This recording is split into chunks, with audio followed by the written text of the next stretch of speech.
Praise the lord. దేవుని ప్రశస్తమైన నామమునకు మహిమ కలుగునుగాక. ప్రభువు పేరట మీ అందరికీ హృదయపూర్వక వందనాలు. ఈ ఉదయకాలము దేవుని వాక్యాన్ని విందాం. కీర్తనలు 25:3. నీ కొరకు కనిపెట్టు వారిలో ఎవడును సిగ్గు నొందడు.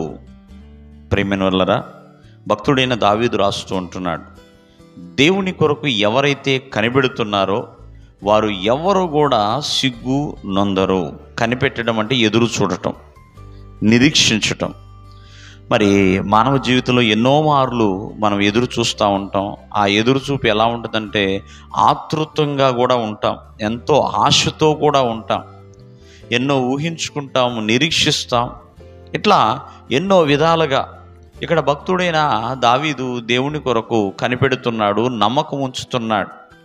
అందుకనే దావీదు విశ్వాసంతో ఒక మాట అంటున్నాడు, అయ్యా నీ కొరకు కనిపెట్టే వారిలో ఎవడో కూడా సిగ్గుపడడు అన్నట్లుగా. నిజమే, ఎవరు కూడా సిగ్గుపడరండి. ఎందుకంటే ఎవరెవరైతే దేవుని కొరకు కనిపెడుతున్నారో వారిని దేవుడు గుర్తిస్తాడు, గమనిస్తాడు. ఎందుకంటే గుర్తించడం, గమనించడం, ప్రియమైన వాళ్ళరా, వారిని దీవించడం, ఆశీర్వదించడం అది దేవుని పని. బూడిదలో కూర్చుని భక్తుడైన యోబు దేవుని కొరకు కనిపెడుతున్నాడు అంటే ప్రార్థన చేస్తున్నాడు, అయ్యా నువ్వు నన్ను దృష్టిస్తావు అన్నట్లుగా.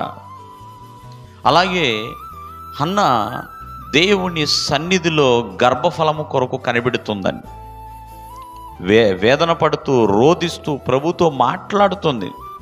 దేవుడు ఆమెను గుర్తించాడు, ప్రియమైన వాళ్ళరా. ఆమెకు రోదన విన్నాడు, గర్భఫలం అనే బహుమానాన్ని దేవుడు ఇచ్చాడు. అనుకుంటున్నావేమో, దేవుని కొరకు కనిపెట్టిన వారిలో ఎవరో కూడా సిగ్గుపడరండి. ఒక్కొక్కరికి దేవుడు ఒక్కొక్క సమయాన్ని అనుగ్రహిస్తాడు. మరి అలాగా దేవుడు మనకు అన్నిటినీ కూడా సమకూర్చాలి అన్నా మరి దేవుని మార్గంలోనికి రావాలి. దేవుడు గుర్తించాలంటే దేవుని మార్గంలోనికి రావాలి, దేవుని మాట వినాలి. మరి దేవుని రక్షణ మనం పొందుకోవాలి.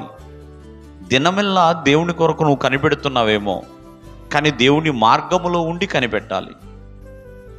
దేవునితో ప్రార్థన చేస్తూ కనిపెట్టాలి, దేవుని రక్షణ పొందుకొని కనిపెట్టాలి. అంతేగాని పాపములో ఉండి, లోకములో ఉండి, అయ్యా నన్ను గుర్తించు ప్రభువా, నన్ను గమనించు ప్రభువా అనేది కాదు. ఎప్పుడు కూడా సిగ్గుపరిచే దేవుడైతే కాదు. ప్రియమైన వాళ్ళారా, యోబును సిగ్గుపరచలేదు, హన్నాను సిగ్గుపరచలేదు, దావీదును సిగ్గుపరచలేదు.